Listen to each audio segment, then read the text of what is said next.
Hi, this is Null Inquisitor with his Wraith, the Oblivion book, coming to you with a game mastering technique called Show Don't Tell. This technique is widely known as one of the basic tricks for screenwriters, storytellers, actors, and just plain novelists. It's kind of a need to convey the story in a deeper way. Ernest Hemingway said, "You show the readers everything, but you tell them nothing." And I'm all for that. Runeslingers did a video lately about a game mastering, how to describe a scene. I think he's trying to make a point of about the usual ways people are doing it, and I'm all about brevity. To quote William Shakespeare, "Brevity is the soul of wit," and I'm really in that school of thoughts concerning description. I prefer to show. I prefer to show and don't tell. So this technique is often used in a view in a prerogative way for writers. It's like a shortcut you learn in school, and you have to show the emotions and everything. But I think in RPGs it's pretty effective.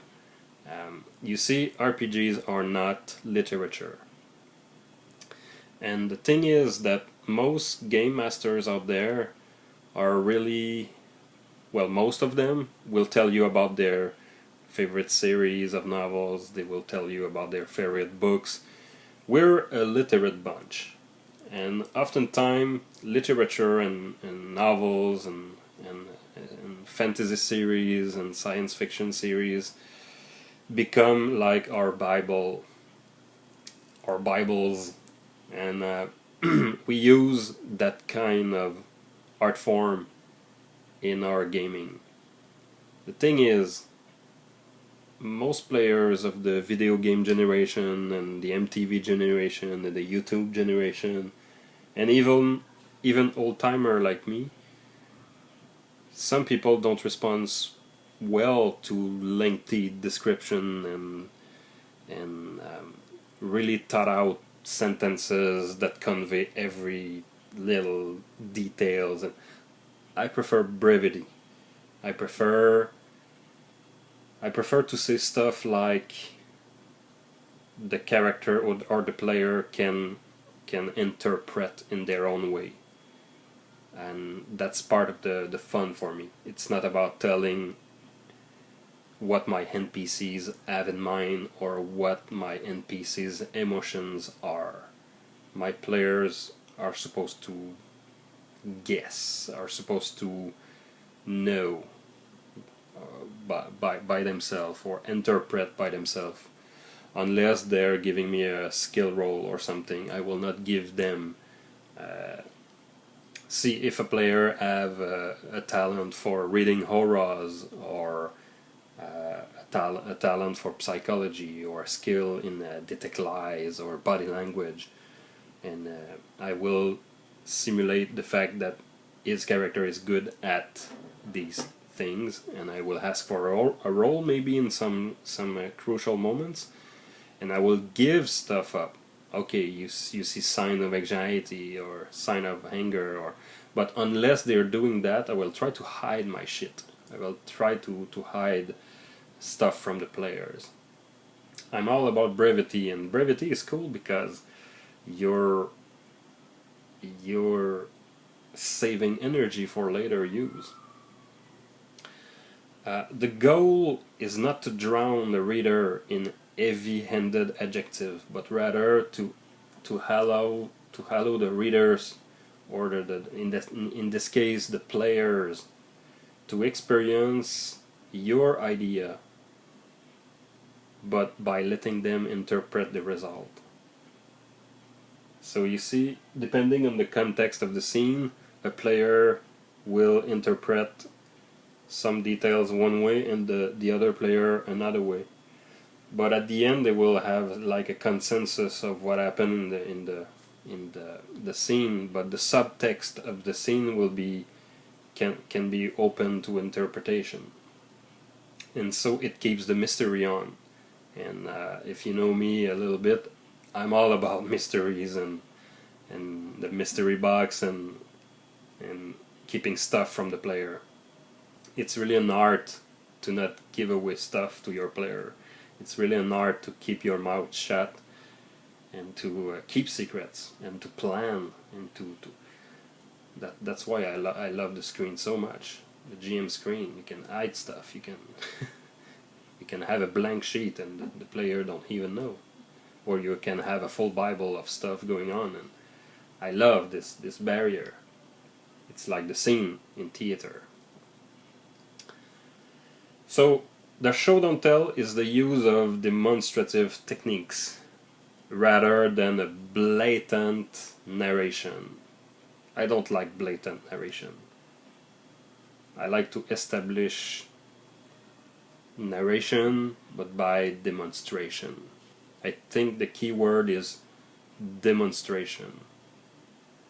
If you want to show that your NPC have anger issues or bad temper or anger management issues, you don't say that to your player. He seems to have a lot of anger issues. No, you don't say that. You play the character like more edgy. You in the middle of a sentence you can go like your voice is really, you can start to hit the table, or you can start to raise your voice, but you don't say to your player that this character have anger management issue. They can misinterpret this as just plain anger, but maybe it's really more a quirk. Maybe the guy is just like that. So in demonstrating, you really have to be careful what you say to your player. It takes practice. It's difficult. It's not an easy technique. So, and you can this for pretty much anything. And you can overdo it also. You can show so much stuff and the player will not be able to figure out what's going on. So it's a balance.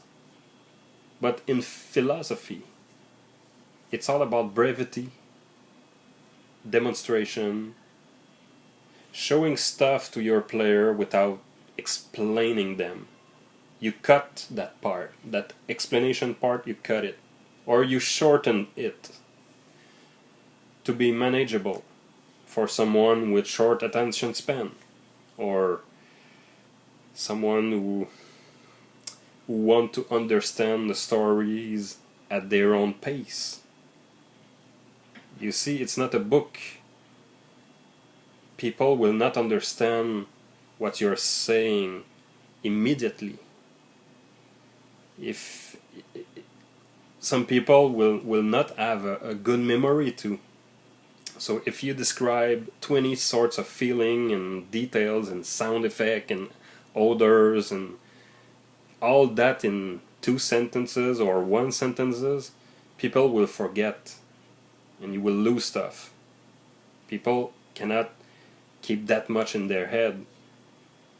I mean, it is proven that the average human being can only memorize 7 numbers in their head.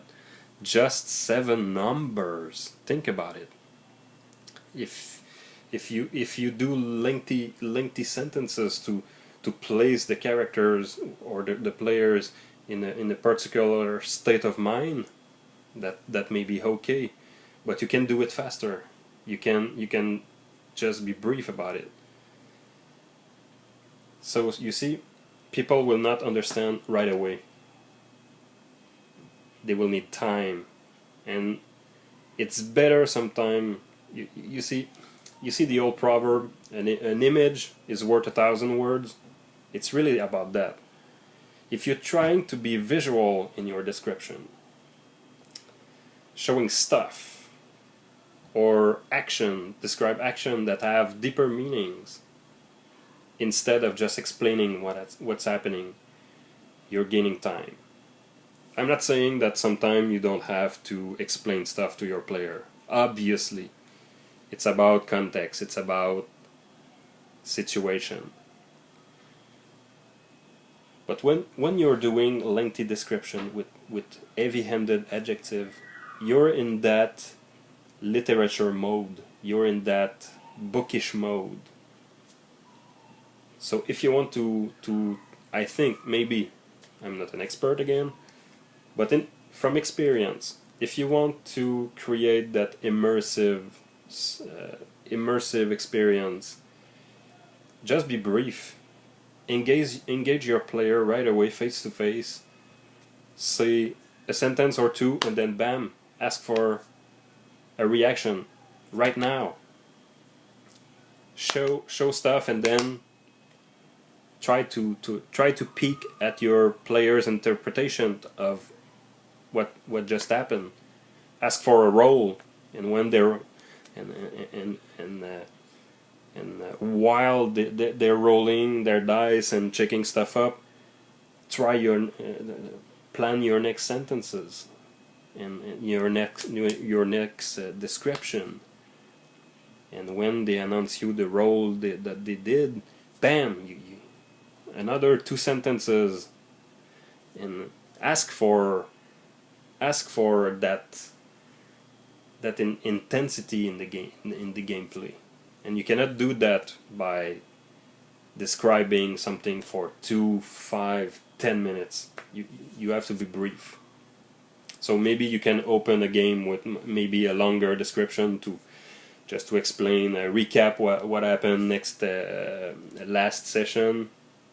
Maybe you can, if it's a one shot, or maybe the opening line will be longer. I know, but then switch to that mode, to that show don't tell, to that moment of brevity, of demonstration. And from that, maybe you will see their face, the player's face, maybe shine a little bit more. Maybe look for these reaction, these micro-expression. If you describe something very ugly and you see a sign of disgust, just a little second, you know you have moved the person, you know you have a reaction. But then ask them to talk about it. What are you doing? What do you do? Try to engage them in that way. But it's important to show and let them react. The show don't tell is also about the external process, but it's also about the internal process. You have intention in your head, you're trying to convey them, but you're leaving place for interpretation. So if the character got it wrong, or the players got it wrong, is it bad? I don't think so. In real life, we misunderstand other people all the time. A simple discussion between two people can go wrong, or the two people talking, going back their separate ways, might have gotten something very different from the discussion. So we do it all the time. So it's not so important if a players did not understand fully what happened. But maybe over time he will figure it out. He will place the piece of the puzzle together in his head, and that's his part of the game. That's the player's part of the game, to figure stuff out, to search for the answers of the mysteries you put in your games. It's like theater. My games, I see them more like theaters than literature. It's more about my player's performance at the table. So I try to treat the game as a living piece, as a living heart, instead of literature. So that's why I don't put a heavy emphasis on well-crafted words. In my games, I will use the most direct verbs and adverbs and adjective and words, and just to be brief. So it's a conscious choice. I can have a pretty range of pretty well-crafted sentences. I can write pretty good stuff. People have told me that. But in game, I'm trying to use not so much of that skill set. The writing part is done before the game. It helped me prepare for the game. So you see, for me, show don't tell is very important, and I just explained a little bit of my philosophy about it.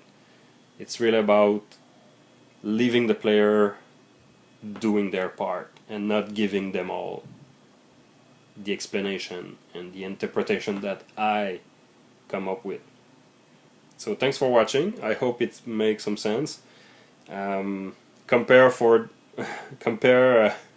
to the 3Y rule. This technique was a little bit longer to explain. If you have any comments, leave it in the show notes and in the comments below, and see you later. Bye.